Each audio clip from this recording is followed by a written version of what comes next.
வணக்கம். செல்வகுமாரின் தென்மேற்கு பருவமழை அக்டோபர் 14 வரை நீடிக்க வாய்ப்பு என்ற தலைப்பிலே விரிவான வானிலை ஆய்வறிக்கை. தென்மேற்கு பருவமழை உங்கள் ஊரிலே இருக்கும் நாட்கள் எப்படி இருக்கும்? அதிகாரப்பூர்வ வானிலை அறிக்கைக்கு இந்திய வானிலை ஆராய்ச்சித்துறை அறிக்கையை பார்க்கவும். 2025 ஆகஸ்ட் 16 சனிக்கிழமை அதிகாலை நிலவர ஆய்வறிக்கை. அதிகாரப்பூர்வ வானிலை அறிக்கைக்கு இந்திய வானிலை ஆராய்ச்சித்துறை அறிக்கையை பார்க்கவும்.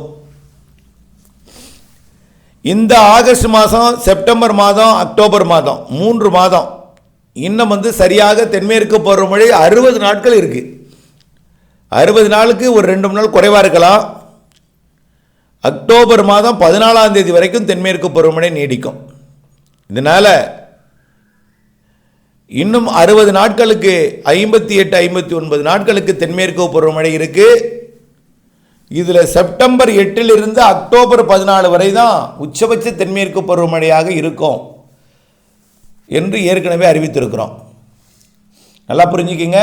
இன்றைக்கு சூரியனின் கூத்துக்கதிர் தமிழ்நாட்டின் எல்லையாம் தடா தொட்டுவிட்டது. இன்றைக்கு ஆகஸ்ட் 16 பழவேற்காட்டை தொற்றிருக்கக்கூடிய நாள், தொடப்போகிற நாள், தொட்டுவிட்ட நாள். இன்று மதியம் 12 மணிக்கு பழவேற்காடு மற்றும் அதன் ஒட்டியுள்ள பகுதி எல்லாமே நிழல் அதன் மீதே விழுந்துடும்.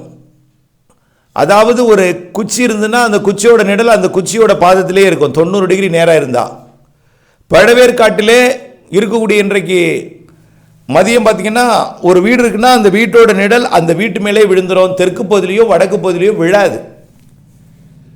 ஆனால் அதே நேரத்தில் சென்னையில் அதோட நிழல் தெற்கு பகுதியில் விடும். நாளை சென்னையை தொடுகிறது சூரியனின் குத்துக்கதிர். அப்போ நாளை சென்னையில் இருக்கக்கூடிய கட்டிடங்களோட நிழல் அதன் பாதத்திலே விழுந்துடும். நாளை அந்த கட்டிடத்தோட நிழல் வடக்கு பகுதியிலையும் விழாது, தெற்கு பகுதியிலும் விழாது, அது மேலேயே விழுந்துடும் நாளை மதியம். பொதுவாக இப்போ எல்லாம் பார்த்தீங்கன்னா உங்களுக்கு எளிதாக புரிய வைக்கணும்னா துணியெல்லாம் உலர்த்தலிங்கன்னா இப்போ எல்லாம் வீட்டோட வடக்கு பகுதியில் காயப்பட்டு இருப்பீங்க, தெற்கு பகுதியில் நிழலாக இருக்கும்.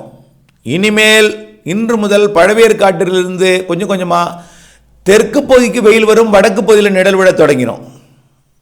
இப்போ டெல்டா மாவட்டங்கள் எல்லாம் இன்னொரு ஒரு வாரத்திற்கு வடக்கு பகுதியில் நிழல் விடும், வடக்கு பகுதியில் வெயில் அடிக்கும், தெற்கு பகுதியில் நிழல் விடும். அதுவும் படிப்படியாக மாறி இந்த மாத இறுதியில், ஆகஸ்ட் மாத இறுதியில் எல்லாம் வடக்கு பகுதியில் நிழல் விடும், தெற்கு பகுதியில் வெயில் அடிக்கும். ஏன்னா சூரியன் குத்துக்கதிர் தெற்கு நோக்கி பயணித்துக் கொண்டிருக்கும். நிலநடுக்கோட்டை செப்டம்பர் 21ஆம் தேதி அடையும். அதன் வழித்தடத்தில் செப்டம்பர் 1ஆம் தேதி குமரி முனையை அடையும். செப்டம்பர் 2ஆம் தேதி குமரி கடலில் பயணிக்கும். செப்டம்பர் 3, 4 என்று அப்படியே செப்டம்பர் 21ஆம் தேதி வரைக்கும் 21 நாள் குமரி கடல்லையும் அதனை ஒட்டி நிலநடுக்கோட்டை இந்திய பெருங்கடலையும் பயணித்து செப்டம்பர் 21ஆம் தேதி நிலநடுக்கோட்டிலே சூரியன் குத்து கதிர்விடும். அதுக்கு அப்புறமெல்லாம் வெயில் எல்லாமே வடக்கு பகுதி தான் இருக்கும், தெற்கு பகுதியில் தான் இருக்கும். வடக்கு பகுதியில் நிழல் விடும். எப்போ வரைக்கும்? வரக்கூடிய கோடை வரைக்கும். ஜூன் மாதம் 21ஆம் தேதி சூரியன் குத்துக்கதிர் கடகரகிக்கு போகும். தமிழ்நாட்டிலே ஏப்ரல் மேயில் சூரியன் குத்துக்கதிர் விடும். அந்த நாள் வரைக்கும் நம்ம வெயில் வடக்கு பகுதியில் இருக்காது, தெற்கு பகுதியில் இருக்கும். வீட்டோட நிழல் வடக்கு பகுதியில் விடும். படிப்படியாக இன்றைக்கு பழவேற்காடுக்கு சூரியன் குத்துக்கதிர், நாளைக்கு சென்னை, படிப்படியாக அப்படியே வரும்பொழுது செப்டம்பர் 1ஆம் தேதி குமரி முனையை விட்டு விலகும். இப்போ இது எதற்காக சொல்கிறேன்னா, சூரியனின் குத்துக்கதிர் வரை இருக்கிறது, கடல் வெப்பம் உயர இருக்கிறது, வளிமண்டல சுழற்சி வங்கக்கடலிலே கண்டிப்பாக செப்டம்பரிலே உருவாக இருக்கிறது, காற்றழுத்த தாழ்வு பகுதிகள் செப்டம்பரிலே உருவாக இருக்கிறது. செப்டம்பர் மாதமே ஒரு வலுவான நிகழ்வு, ஒரு தாழ்வு மண்டலமோ உருவாக வாய்ப்பு இருக்கு. கண்டிப்பா அக்டோபர் 14ஆம் தேதிக்குள் ஒரு புயலே உருவாக வாய்ப்பு இருக்கு வங்கக்கடலிலே. செப்டம்பர் 8 இருந்து அக்டோபர் 14க்குள் இடைப்பட்ட காலத்தில் தான் நிகழ்வுகள் காலமாக இருக்கும். நிறைய மழைப்பொழிவுகளுக்கு சாதகமாக தெரிகிறது. இப்போ நிகழ்வு இல்லையான்னு சொல்லக்கூடாது, இப்போ நிகழ்வு இருக்கு. எப்படி இருக்கு? ஆந்திரா ஒடிசா பகுதியில் இருந்து தென்மேற்கு பருவமழை இருக்குது. தென்மேற்கு பருவமழை பெய்யக்கூடிய இடத்துல அளவான மழை. ஆனால் ஆந்திர பிரதேசம் தெலுங்கானா தொடங்கி இமயமலை வரைக்கும் பாதிக்கும் மழையாக இருக்குது பல இடங்களில். இன்றிலிருந்து தெலுங்கானா ஆந்திர பிரதேசம்லாம் நிறைய மழைப்பொழிவு வரக்கூடிய 4-5 நாட்களுக்கு கொடுக்க போகுது. இந்த மாத இறுதி வரைக்கும் தெலுங்கானா ஆந்திர பிரதேசம் அதற்கு வடக்கே மழை தான். ஆனால் தமிழ்நாட்டிற்கு பொறுத்த வரைக்கும் வளிமண்டல சுழற்சி கடந்த வாரம் ஒரு வாரத்திற்கு நிறைய மழைப்பிடிப்பை கொடுத்தது. ஒரு நாள் கொட்டி தீர்த்தது 10 சென்டிமீட்டருக்கு மேலே பல இடங்களில் பெய்தது. அப்படிப்பட்ட மழைப்பிடிப்பு மீண்டும் செப்டம்பர் 8க்கு மேலே வர இருக்கு. 8ஆம் தேதியே பெய்திராது. செப்டம்பர் 8லிருந்து அக்டோபர் 14ஆம் தேதிக்குள் 2 நிகழ்வு இருக்கு. அதில் ஒரு வலுவான நிகழ்வு, அதாவது ஒரு புயல், இன்னொன்று ஒரு தாழ்வு பகுதியோ மண்டலமாக இருக்கலாம். பாக்கி 1 or 2 தாழ்வு பகுதி இருக்கும். ஆகவே நிகழ்வுகள் காலமாக செப்டம்பர் 8லிருந்து அக்டோபர் 14 வரை இருக்கும். இந்த நிகழ்வுகள் தமிழ்நாட்டின் வளிமண்டலத்தில் காற்று சுழற்சியை ஏற்படுத்தி கொள்ளும். இலங்கை அருகே வெப்பம் உயர்ந்து கொண்டிருக்கு. இலங்கைக்கு தெற்கையும் வெப்பம் உயர்ந்து கொண்டிருக்கு. இலங்கை, சுமத்ரா தீவு, நிலநடுக்கோட்டை, இந்திய பெருங்கடல், தெற்கு மத்திய வங்கக்கடலும் வெப்பம் உயர்ந்து கொண்டிருக்கு. குமரிக்கடல் வெப்பமும் உயர்ந்து கொண்டிருக்கு. இதனால் நிகழ்வுகள் உருவாகும் இடம் அது தெற்கு மத்திய வங்கக்கடல், தென்கிழக்கு வங்கக்கடல், இலங்கை ஒட்டிய வங்கக்கடல். இங்கெல்லாம் காற்று சுழற்சி உருவாக வாய்ப்பு இருக்குது. செப்டம்பரில் நிகழ்வு ஆந்திர பிரதேசம் தான் போகும். வடகிழக்கு பருவமழை காலத்தில் தான் தமிழ்நாட்டுக்கு வரும். ஆனால் ஆந்திர பிரதேசம் தான் கரை கடப்பதற்கு போகும். கண்டிப்பாக தமிழ்நாட்டிலே தென்மேற்கு பருவமழை காலத்தில் நிகழ்வு கரை கடக்காது. வளிமண்டல சுழற்சி உருவானாலும் அது வளிமண்டலத்தில் அப்படியே வடமேற்கு நோக்கி நகர்ந்து வடக்கு நோக்கி நகர்ந்து ஆந்திர ஒடிசா பகுதிக்கு தான் போகும். அல்லது வளிமண்டலத்திலேயே அப்படியே அரபிக்கடலுக்கு போகும். ஆனால் அரபிக்கடல் போவதற்கு வாய்ப்பு இல்லை. ஏன்னா அங்கே கடல் வெப்பம் குறைவாக இருக்குது.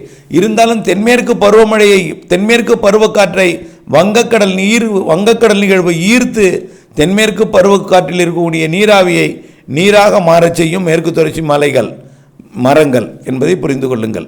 ஆகவே கண்டிப்பாக செப்டம்பர் 8லிருந்து அக்டோபர் 14 வரை நிகழ்வு காலம் எனலாம்.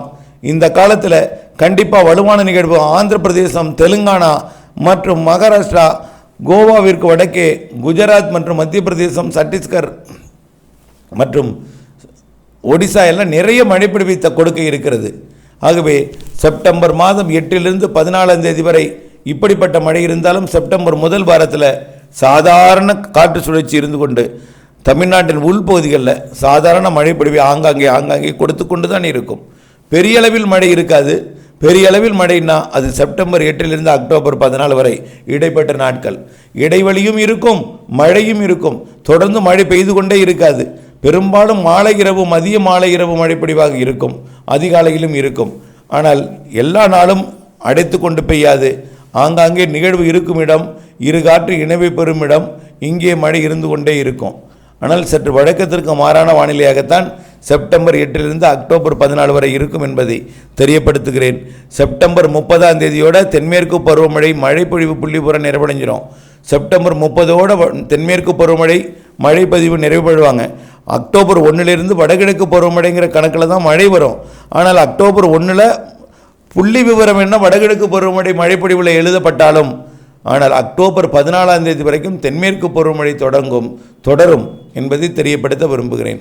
ஆக மழையை எதிர்நோக்கி இருப்பவர்கள் அவ்வப்பொழுது ஆங்காங்கே ஒதுக்கி பெய்யும் பொழுது உங்களுக்கும் பெய்யலாம். ஆனால் கண்டிப்பாக செப்டம்பர் 8லிருந்து அக்டோபர் 14 வரை நிறைய மழைப்பொழிவு ஒதுக்குதல் குறைந்து பரவலான மழைப்பொழிவை கொடுப்பதற்கு வாய்ப்பு இருக்குது. இடைவெளியும் இருக்கும் என்பதையும் தெரியப்படுத்த விரும்புகிறேன். தொடர்ந்து வானிலை ஆய்வரை கூட இணைந்திருந்து வானிலையிலிருந்து விவசாயம் செய்திட அன்போடு கேட்டுக்கொள்கிறேன். நன்றி.